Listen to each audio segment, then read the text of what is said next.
So in this constant acceleration lab, our main objective was to determine the constant acceleration of a toy truck. And before I start going into the analysis, I want to start off by saying that my group and I didn't get the results that we were hoping for.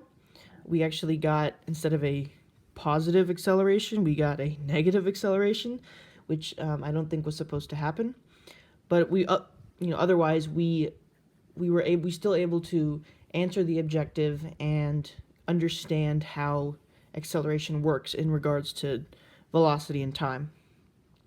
So in the lab, we were supposed to take a toy truck and wind it back and let it go and run for 1 meter, and then time it at 4 different intervals, or 4 different checkpoints, so at 0.25 meters, and then again at 0.5, and again at 0.75, and then finally the end time at 1 meter.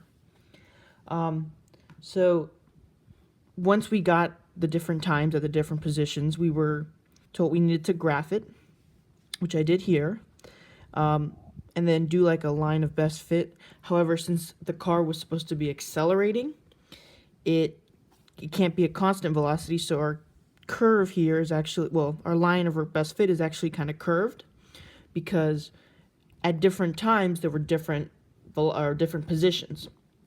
Since it's accelerating, it's not a constant velocity. It changes, so that's why there's just a little curve here. And then I wrote that down here.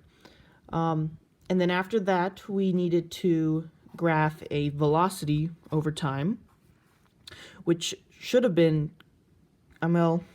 constant, and that's where we find like the slope.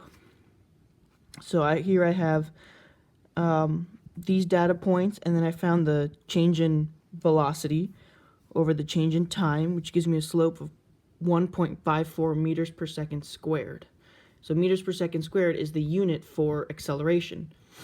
So, and like I said, we had very inconsistent data points. For some reason, our toy truck wasn't cooperating with how we needed to go, so we kind of just used these 3 points to draw a line of best fit, and then I found the slope.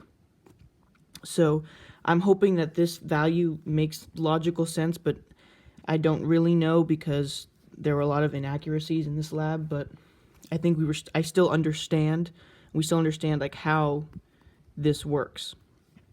So possible sources of error, obviously there's quite a few of them. We got a negative acceleration. We were supposed to get a positive one, because as you wind the car back, it's supposed to get faster towards the end.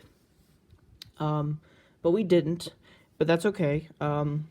It's possible that our specific toy truck could have been the source of the error. We were the only group that had that issue, so it could be that truck. It kind of just slowed down at the end.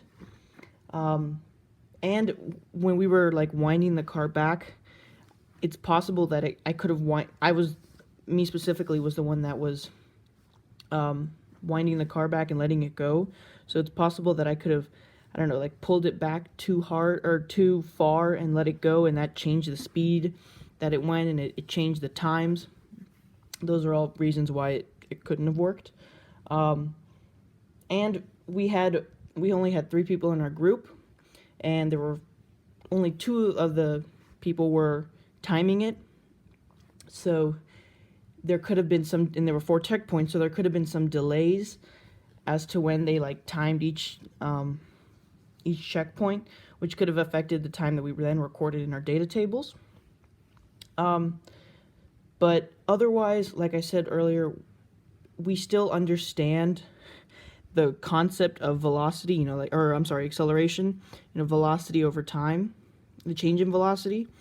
And I know that's something that we're reading now and learning about, so I still think that regardless of the errors, we still understand the concepts, and I still consider this lab a success.